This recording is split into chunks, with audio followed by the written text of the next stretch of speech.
The contrast was chalk and cheese. It was opposites. The contrast of my job and what my friends were doing. I was in a relationship at the time and I eventually married that person. We never saw each other. All I did was work shift work and she did normal work. And the longer you stay in it, the less you have a normal life that other people would have. I got into the ambulance when I was only 18 years of age in 1978. So I've been doing it for 41 years. It just happened. I fell into that vocation. I was working detailing cars at a car yard and an ambulance went past and I thought that looks like a good job. That's how it started. I signed up straight away, and because I had a higher school certificate in 1978, the ambulance was employing whoever they could find in those days. So they just hired me straight away. My first job that I ever did was a triple shooting in a suburb in Sydney, and it was drug related. And it was like I was wondering what I'd got myself into. Won't go into any more because they're all just quite traumatic, to describe. I was a young person and I was learning all these clinical emergency skills. Often you would save someone's life, or if you didn't, you gave it a good shot. And if they hadn't had that intervention, they wouldn't have survived or they wouldn't have had a chance. So you felt quite liberated having that responsibility at a young age, but it did mature me very quickly. What most 20 and 21-year-olds were doing was not what I was doing. The overall extremism of that job didn't deter me for quite a few years. Probably around 5 or 6 year mark I started to get fatigued, but I also started to sort of think, well, how long can I do this for? Because of the nature of shift work, your relationships, your personal life. And so yes, it's amazing how I'm still doing that job after it waned 5 years after I started. In reality, if I had had more support and mentoring around me, I would never have done that job. I would never have even started it. But having said that, I did do it, and you mature and you grow and you become extremely organised and responsible. I really felt that the ambulance taught me to move into a holistic look at life, and then it just escalated from there. There's no way I could make any sense of the medical system when no one was getting any better.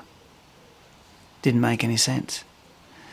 And then you've got your own fatigue, you've got your own issues around health, you've got your own ageing process that's going on as you're working, and you wonder, well, you'll end up just like the people you're transporting if somehow you don't look at it in a different way. So definitely that was the catalyst for what I do now. So it was like painting a picture for me. So first I did massage, so I knew anatomy and physiology in the body, and then I did the herbalism, and so I worked out how pharmacology and chemistry worked, and then I did kinesiology, and I saw that as a really intuitive science, and then from then I did a bit of energy medicine.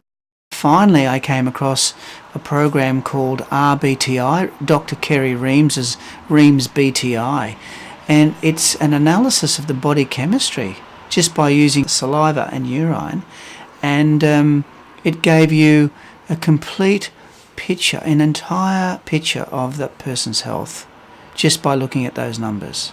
And you not only knew what was wrong with the person, which was generally an energy loss, something they were doing in their life wasn't working, what they were eating, and then you give them a program to correct that chemistry. And that's what I've been doing for the last 10 years.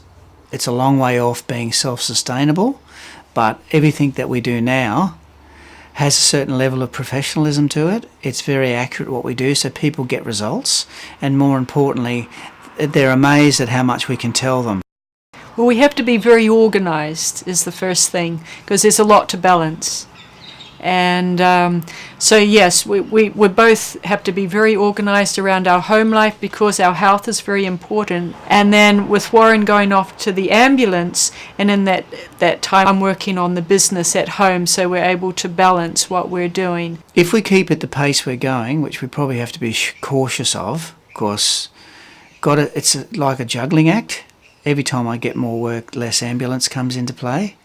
But then if the work drops away, I've got to go and do more ambulance. But as we're doing really well at the moment, we can start to focus more and more on the work and less on the other thing.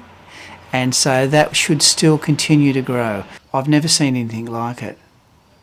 And out of all of the things I've studied and all of the experiences, and I've been in the medical field as well, I'm medically trained, out of all the things that I've seen, I have never seen such an amazing process as this, and it's so far ahead of its time. And I guess I hope that it keeps getting out there, and the simplicity of it and the benefit of it resonates with people down the track. Well, it's been a wonderful journey that we've been on. We've learnt so much together, and it's been wonderful being able to work together. And that's what's been such a great support, is being able to do it together and to share it together and do it for our own health, but being able to share what we do on our own health with others. And that feels really good.